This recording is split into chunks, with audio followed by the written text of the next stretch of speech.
Revenge with Karen. My office badge blinked red again. I swiped it one more time, slow and deliberate, like maybe the damn door had changed its mind. It hadn't. Access denied, the tiny screen mocked. Through the frosted glass, I could see Kyle, smug bastard in a $4,000 blazer his daddy probably paid for, already seated at the boardroom table, flipping through my deck. The one we built together, one I spent the last 6 weeks drafting between 11 p.m. takeout dinners and 6 a.m. compliance calls. He looked up, made eye contact through the glass, and smirked, then mouthed, "Let's see how she handles it." That's when I knew, not just suspected, knew that this whole partnership was never a partnership. It was a setup. I was the workhorse, the risk analyst, the woman behind the curtain making the damn wizard float. Kyle was the entitled frat prince parachuted in to steal the credit just in time for Dad's quarterly check-in. Hell, I tolerated his slick little barbs for weeks. "You're so detail-oriented. It's almost cute," or "Wow, Linda, you'd be great at auditing graveyards." Real laugh riots. But this was different. He'd locked me out. Literally, physically, digitally, of a meeting I was supposed to co-lead. A $70 million client pitch. I was standing on the wrong side of laminated glass like a house cat watching the family eat dinner without me. Now, if this sounds like the beginning of one of those corporate betrayal stories you've heard before, it's not. I didn't scream. I didn't cry in the bathroom or fire off per my last email. I just smiled, then walked back to my desk, quietly unplugged my tablet, and shut my laptop like it was a coffin lid. By the way, if you're into stories where paper trails burn people alive and smug executives learn what happens when you underestimate the quiet woman with the compliance folder, go ahead and hit like and subscribe. Because 95% of folks don't, and you're going to want to stick around for what's coming next. Trust me. Anyway, where was I? Right, Linda Brooks. 43, not flashy, not loud. Just good. Spent 15 years at Garnet Strategies, pulling failing accounts out of the gutter, translating investor speak into policy that doesn't get us sued, and walking tightropes over regulatory lava. And I did it all without ever asking for a spotlight. Kyle, on the other hand, he walks into a room and needs to announce himself like he's a cocktail shrimp tower at a wedding. The kind of guy who calls interns sport and makes them fetch oat milk while he rallies the troops. Partnership wasn't my idea. The CEO, Greg Garnett, told me it'd be a great chance for Kyle to shadow someone with experience. Translation: babysit my clueless son without making it look like babysitting. Kyle had just come off a failed fintech venture that burned through $12M and got quietly buried like a dog turd under the family rosebush.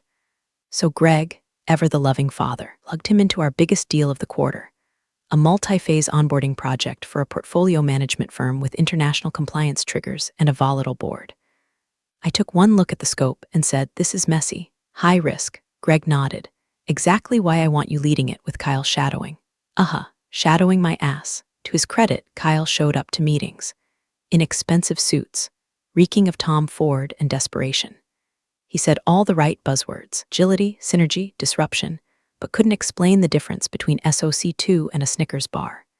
Meanwhile, I stayed late drafting protocols, reviewing international clauses, and flagging 3 major red zones that could torpedo the deal if left unchecked.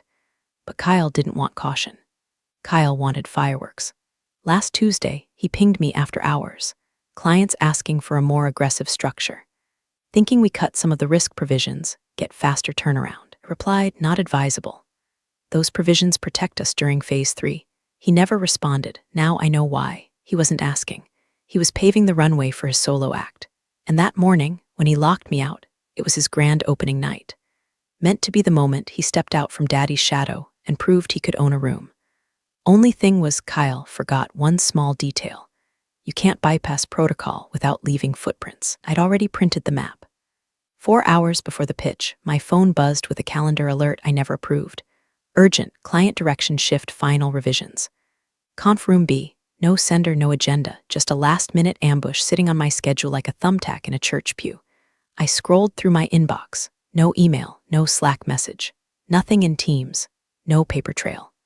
Classic Kyle move, digital smoke bomb, zero accountability. I clicked into the calendar invite. The guest list, Kyle, 2 junior analysts, and legal optional me, not even on CC. That's when my stomach flipped. Not the kind of flip that says, oops, bad sushi. The kind you get when the roller coaster jerks left and you suddenly realize you're not strapped in. Something was wrong. I stood up, grabbed my tablet, and walked briskly past the open concept bullpen where Kyle's cronies were gathered around a giant screen, typing up some last-minute slide transitions like it was the Super Bowl. One of them, a kid named Carter who once asked if I was someone's executive assistant, gave me a sheepish nod. He knew, they all knew. I reached the boardroom, swiped my badge. Access denied. Try again. Access denied. Behind the glass wall, Kyle was mid-sentence, gesturing at a slide. Probably my damn slide. He turned his head slowly like he'd been waiting for this moment all week. Our eyes met. His lips curled into that private school smirk and he mouthed, "Let's see how she handles it." I didn't flinch.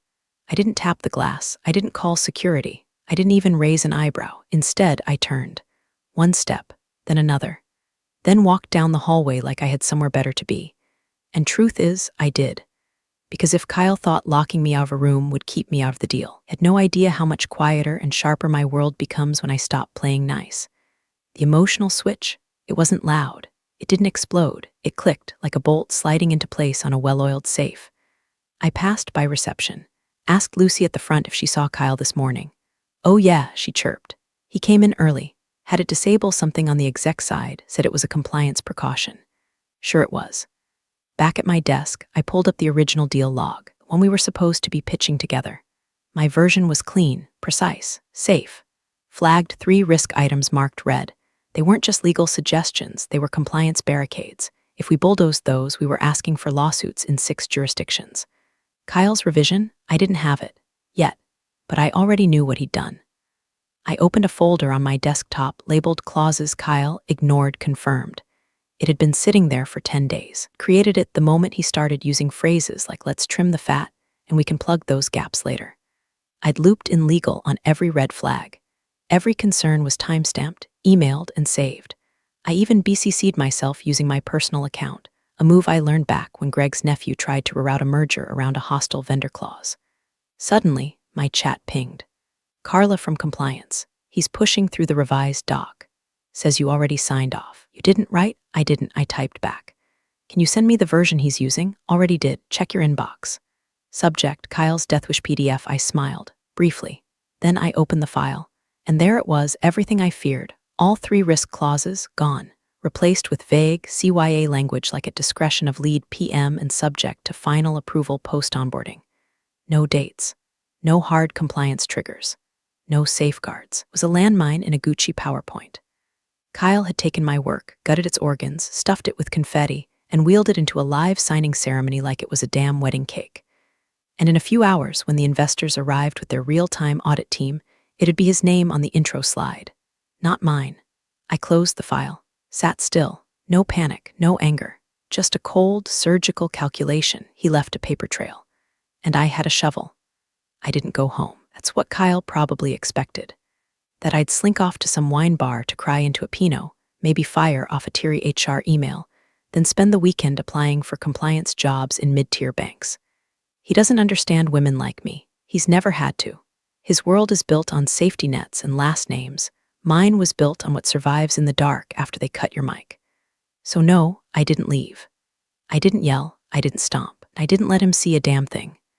I just walked to the break room, poured myself the last inch of burnt coffee sludge from the communal pot, and sat down at the back table near the busted vending machine that wheezed like an asthmatic dog every 30 minutes. I opened my laptop and got to work, not to fix anything. That ship had sailed, detonated, and taken half the dock with it. No, this was for documentation. Cold, precise, bulletproof. I started digging through my compliance log. Every clause I'd flagged, every back and forth I'd had with legal, every note scribbled from the late-night meetings Kyle either skipped or forgot to attend. I opened the email thread with Marlene from Risk where I wrote, clear as day. Clause 7.3 must remain intact or investor onboarding triggers international audit under FTA policy. Timestamped. Read receipt. PDF archived. I cross-referenced the clauses with the revised pitch deck Carla had sent. Kyle had removed 7.3 entirely. That wasn't just arrogant. That was potentially criminal if the deal hit the wrong branch of the regulatory network. I copied the segment into a clean document, attached screenshots of both versions side by side, and titled it, Comparative Breach Clause Removal Evidence. I kept going. In the legal Slack archive, I found an older message from Kyle dated 3 weeks back. Linda's too conservative on this. We need to move fast before they bring in third-party auditors. I took a screenshot, time, date, metadata, uploaded it to the same folder, renamed the folder, Pre-Signing Forensic Log V1. This wasn't revenge, it was insurance. My phone buzzed. Carla Compliance, you were right. He pushed it through anyway. Client signed the pre-approval draft without your clauses. I stared at the message for a full minute. Not out of shock, I'd already prepared for this. No, it was the quiet, nauseating weight of inevitability settling in. It's not that they don't see you. It's that they pretend not to until something breaks. I typed back, save the audit record, full trail, lock the timestamped version in the shared drive, call it Redline Ghost. She replied with one word, done. Outside the window, the city hummed along, indifferent. People in khakis and heels crossing streets, sipping lattes, holding phones like holy relics. Somewhere in a rooftop bar, Kyle probably had a celebratory beer chilling in a corporate fridge with his initials on the label. Thinking he'd won. Thinking I'd rolled over. He didn't know that I'd already met with General Counsel 2 weeks ago. Just an informal chat. A quiet cup of coffee in the atrium where no one bothers you unless you're bleeding or holding a fire extinguisher. Told her I had concerns. I didn't accuse anyone. Just laid out the potential for exposure if someone bypassed compliance protections for the sake of optics. She nodded, asked if I had documentation. I said always. She said, send it if something changes. Now something had changed. I opened the chat, clicked her name, typed documentation complete, version comparison attached, recommend pre-signing audit freeze until approval chain is confirmed. No flair, no drama, just what needed to be said. Then I stood up, closed the laptop, and for the first time in 72 hours I smiled, not the kind people see in HR-approved headshots. The kind you smile when the trap's already set, the bait is gone, and the idiot mouse is mid-chew. Because in 3 hours, Kyle would walk into that signing thinking he'd orchestrated a masterstroke. And I'd be waiting, just not where he thought I'd be. The next morning, internal announcement hit my inbox like a fart in church, loud, unwanted, and signaling that someone upstairs had lost their damn mind. Subject line, major client deal secured, congratulations to Kyle Garnett. There it was, full-blown corporate propaganda. The kind of self-congratulatory drivel that gets printed out and pinned to breakroom corkboards by people who have never read past the first line. The email included phrases like bold leadership, aggressive innovation, and my personal favorite, visionary simplification of complex frameworks. I nearly spit out my coffee. Simplification? He removed regulatory organs from a contract like he was gutting a fish with a spoon and called it a cleanse. But that wasn't the worst part. The email listed key contributors. My name wasn't on it, not once, not even a footnote. Carter was listed. Carter, who thinks GDPR is a crypto coin. Not me. The woman who bled into this deal from the first draft onward. The woman who built the entire onboarding compliance matrix with more precision than a brain surgeon on Adderall. I clicked out of the announcement, trying not to punch my keyboard when another email pinged. Subject, client signing ceremony final presentation, location, boardroom A time, 2:30 p.m. attendees, Kyle Garnett, legal, CEO, investor reps, audit oversight remote, CC, Linda Brooks, not invitee, not presenter, just CC'd, like someone including a ghost out of politeness. That was the moment the disgust calcified into something colder, a kind of silent resolve that sits in your chest like dry ice. I wasn't surprised anymore, just done. I opened the latest draft of the contract, Kyle's version, and began a side-by-side comparison. My original file was titled Phase Escrow Conditions Redline Risk Draft. Kyle's, just final pitch streamlined. What he called streamlined, I called legally suicidal. Clause 4.2, gone. That was the one that forced quarterly compliance check-ins tied to disbursement triggers. Without it, the client could reallocate funds mid-onboarding with no recourse. Clause 7.3, also gone. One guaranteed a third-party review before integrating the client's offshore subsidiary, required by federal onboarding regulation. Without it, we were flirting with sanctions. Clause 9.1.5, butchered beyond recognition. Originally, it locked the firm into a hold harmless position in case the client's subvendor network failed background checks. Kyle had changed the language to, company accepts good faith performance at time of signing. Good faith. My God, this wasn't simplification. It was self-sabotage disguised as swagger. He wanted fireworks. He was going to get arson. I dug back into my audit folder and added 3 fresh subdocuments.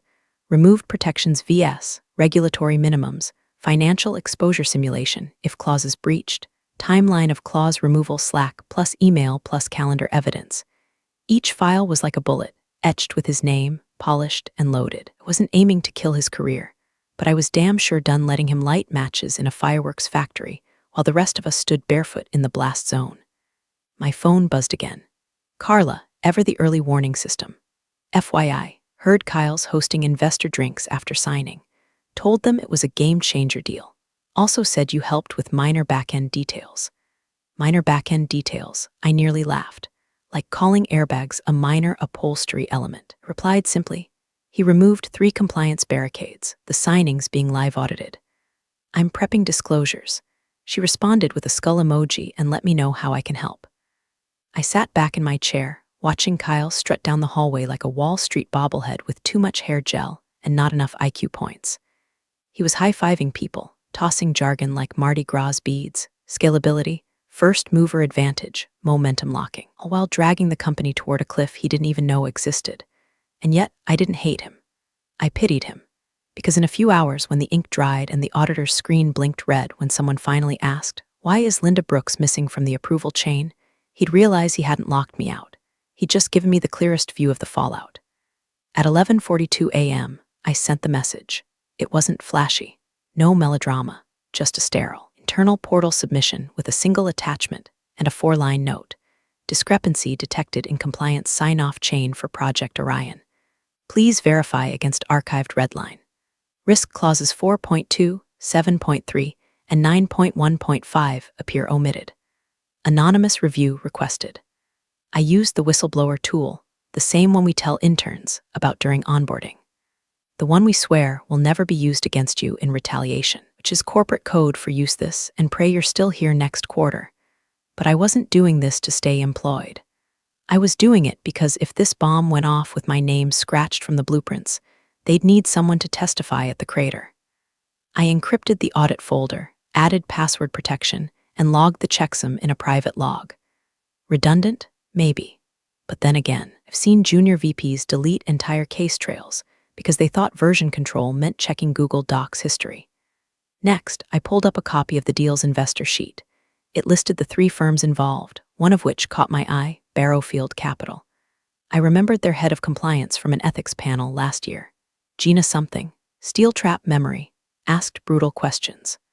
During the panel, she once said, "If a document gets signed without the risk officer, it's not a deal, it's a liability cosplay." A few clicks later, I confirmed it. Barrowfield had requested a live auditor view of the signing through a third-party platform, one with auto-flagging for missing approval chains. Kyle had no idea.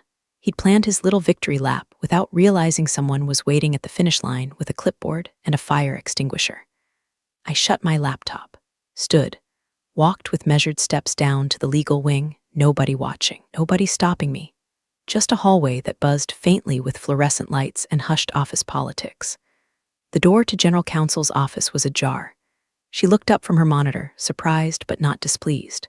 "Linda," she said, "everything all right?" "No," I said, "but it will be." She gestured to the chair, but I remained standing. I pulled an envelope from my bag, standard manila, unmarked, sealed with a red post-it labeled in my own handwriting. Timeline of Noncompliance Contingency, LOG. I placed it on her desk like a legal landmine. Her fingers hovered over it like it might hiss. "You asked me to send this if something changed. It changed." He removed key protections. He knew what he was doing.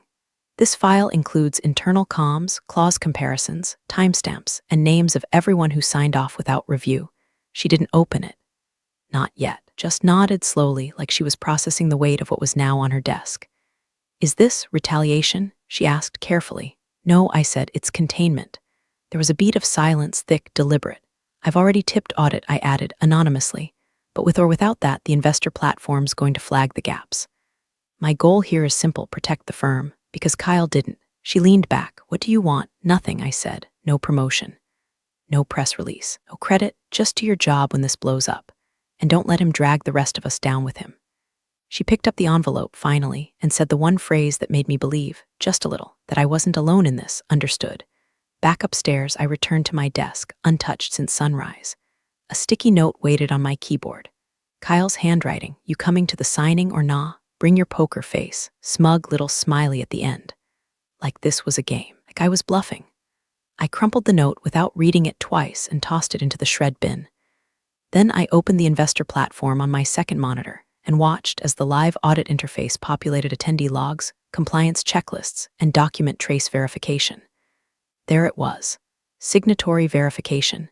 Incomplete approver chain. Missing compliance lead Brooks L. It was blinking red already. Not because I screamed, but because I didn't. The conference room smelled like fresh carpet glue and overcompensation. New chairs. Fresh flowers. Branded water bottles on every seat. Labels facing forward like obedient soldiers. Kyle had gone all out, even brought in a barista cart with a chalkboard that read Victory Lattes on Kyle. In looping, narcissistic cursive. A laminated sign-in sheet sat on the corner table, just beneath a sleek acrylic stand that read, Welcome Investors Garnet Strategies Signing Ceremony Project Orion.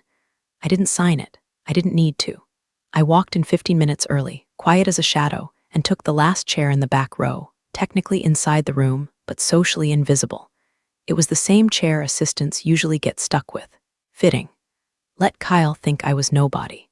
Let the board think I was just here to observe. Let the auditors think whatever they needed to think. I wore black, not as a statement, just as armor, no jewelry, no laptop, just a slim leather folder and a pen I had no intention of using. The front of the room buzzed with low chatter and the smell of expensive cologne. Kyle stood at the head of the table, pacing like a substitute professor on coke. Every few seconds, he'd adjust the cuffs of his shirt like they were choking his genius. His PowerPoint looped silently behind him. Slick graphics, big claims, no footnotes. The investors were seated, two in person, one on a monitor with bad lighting and worse Wi-Fi. The CEO, Greg Garnett himself, sat at the center, flipping through the deal packet with the kind of board detachment only a man completely assured of his son's golden touch could pull off. No one noticed me. That was the plan. Kyle launched into his opening remarks, all teeth and bluster. Thanks everyone for joining. This deal is going to be transformative not just for Garnet Strategies, but for how we onboard scalable investment platforms globally.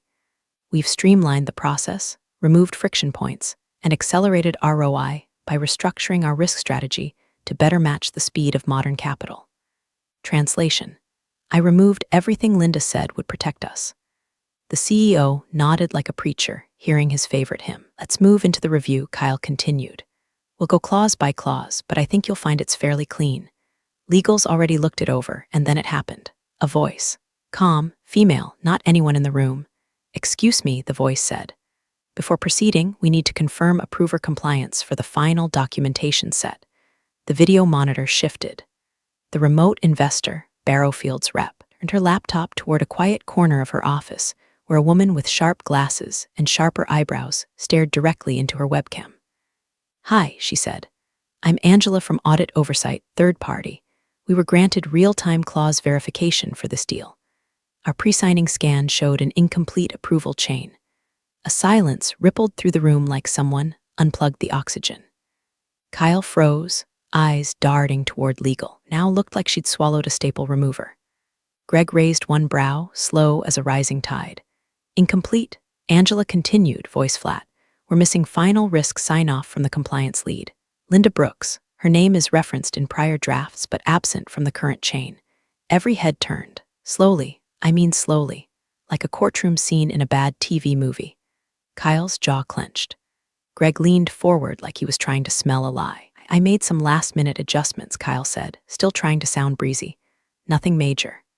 Linda was consulted early on. Angela didn't blink. Was she consulted after the clause changes? He didn't answer.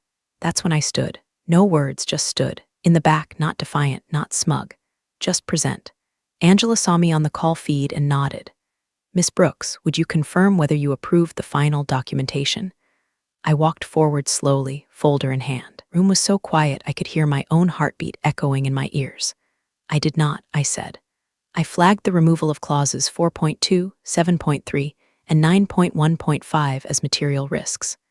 My written objections are timestamped, archived, and were forwarded to legal. Greg looked like he'd been hit in the face with a frozen trout. Kyle opened his mouth, but no words came. And in that silence, every person in that room felt the shift. Pitch was no longer his. It never was. The silence had weight now, not just quiet but dense, like the air itself had turned viscous, trying to slow the freefall that Kyle didn't realize he'd already begun. Angela from Audit leaned in closer to her screen, tapped something, and a new window appeared on the monitor behind Kyle, broadcast for all to see. A digital clause tracker. Every section of the deal was color-coded. Green for approved, yellow for conditional, red for unverified. One particular line blinked red like a flare on a sinking boat. Clause 7.3 cross-border risk disbursement, approver, Brooks L. status. Missing, Angela's voice cut through again, clinical and sharp. Whereas Linda Brooks's approval on this risk item, you could practically hear Kyle's soul try to reverse course. He blinked. That clause. It was redundant, he said, with all the confidence of a man hoping nobody notices the building behind him is on fire. We streamlined it to match the client's updated profile. Legal signed off. The legal counsel didn't nod, didn't speak, didn't even blink. She just stared at the table like it might open up and swallow her. Angela wasn't letting go. So just to confirm, the original compliance lead raised a red flag. The clause was removed without documented override or formal approval from that same lead. Kyle's throat bobbed like he'd swallowed glass. It wasn't that black and white she was, looped in early. She didn't object, I did object, I said from halfway down the table. Calm, cold, in writing, twice, with legal CC'd. Greg Garnett turned his head toward Kyle with a slowness that could curdle milk. Is this true? He asked. Dad, come on, Kyle muttered. She's making it sound worse than it is. The client wanted this speed. We had to be agile. Greg picked up the printout in front of him and flipped to the index. He ran his finger down the approver list, stopped, looked again. Where the hell is her signature? He asked, voice quieter now. Not cold, not angry, just confused, like a man waking up to find the house keys gone and the door wide open. Kyle didn't answer. Greg's face drained. That calm corporate tan turned ashen, eyes darting over the pages as if trying to will my name into existence. You signed off on this, he whispered, without her. You overrode a risk lead on a deal that flags international disbursement. It was a judgment call, Kyle said, desperate now. You said we needed to prove we could move faster. This is faster. Angela's voice again, unrelenting. Your judgment call contradicts your own firm's compliance framework. And per our contract with Barrowfield, the missing sign-off invalidates the onboarding phase of the deal. That's when the lead investor, quiet until now, cleared his throat. He was an older man in a tailored gray suit with eyes like cracked marble. When he spoke, it was calm but final. If the compliance officer didn't sign, the deal doesn't close. Kyle turned to the lawyer. Tell them it's fine. Tell them we can get a retroactive no, she said flatly. We can't. Greg sat back. The paper fell from his hands. Wasn't looking at me anymore. He wasn't even looking at Kyle. He was staring at some invisible point between the two of us, probably the place where pride dies. He saw it now. This wasn't just a deal gone sideways. This was betrayal, not mine, his son's. And for the first time in Kyle Garnett's very charmed, very curated life, there was no one left in the room willing to clean up the mess. Greg didn't speak right away, just stared at Kyle like he was trying to unsee what had already been printed in ink and projected on two flat screens. He adjusted his cuffs, something he always did when he was buying time, though there wasn't any left to buy. Then he leaned forward, voice like gravel under pressure. Did you bypass protocol? Kyle, to his credit, didn't answer right away, but his eyes flicked toward legal. A rookie move. I mean, look, there was urgency, okay. Had tight timelines. Legal saw the changes. Greg didn't look away. That's not what I asked. Kyle's voice cracked. Legal reviewed it. Legal finally spoke. It was the GC, her tone flat, razor sharp. I never received approval from Linda. I received a draft from Kyle at 9:13 p.m. 2 nights ago, marked final. There were no red lines, no context. I assumed compliance had signed off. Kyle turned to her like she'd just punched him in the gut. Assumed, are you kidding me?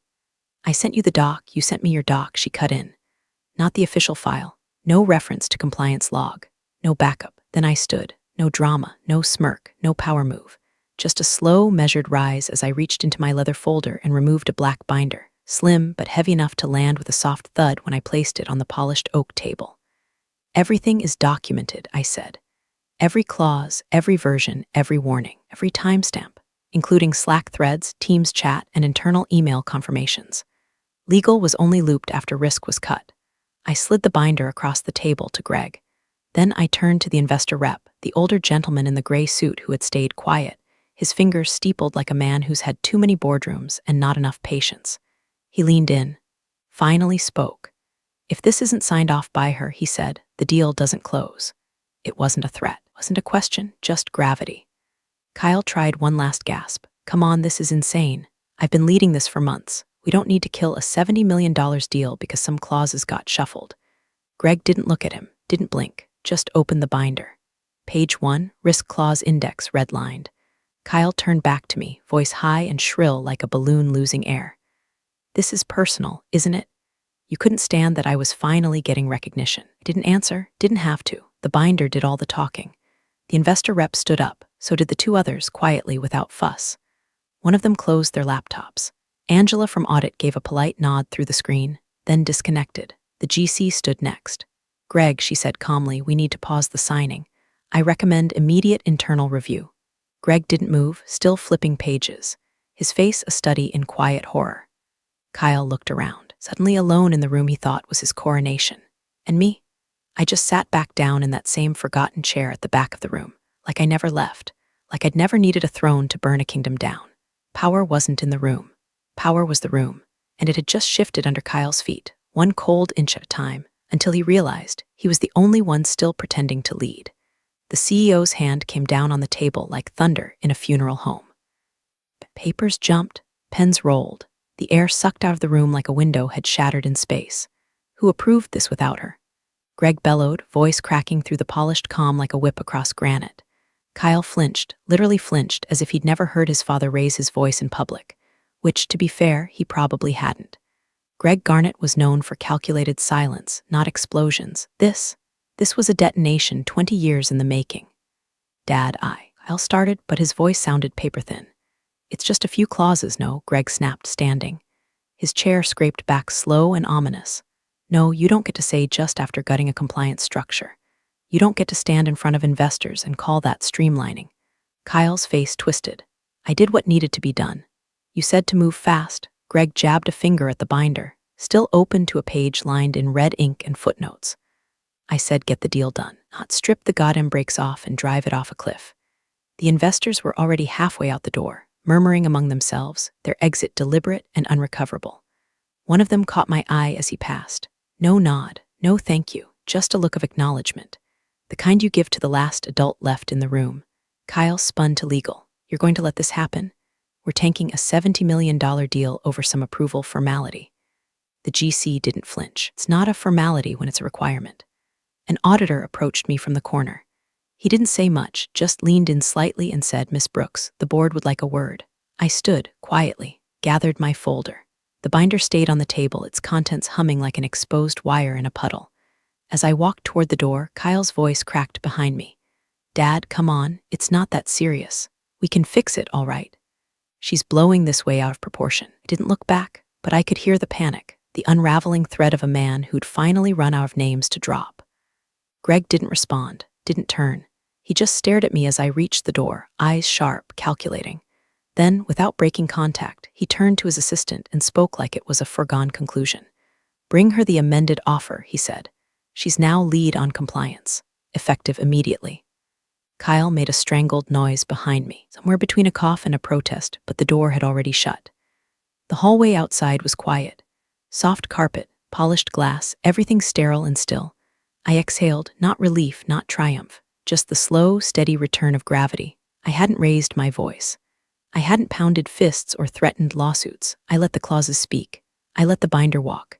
And when the dust cleared, I didn't need a title to prove I was right. Now I had both. And Kyle, he had a latte cart full of foam. And a room full of people who just watched him become the loudest liability in Garnet history. Big thanks, you legends of the old office days. Subscribe to keep the switch-flicking chaos alive.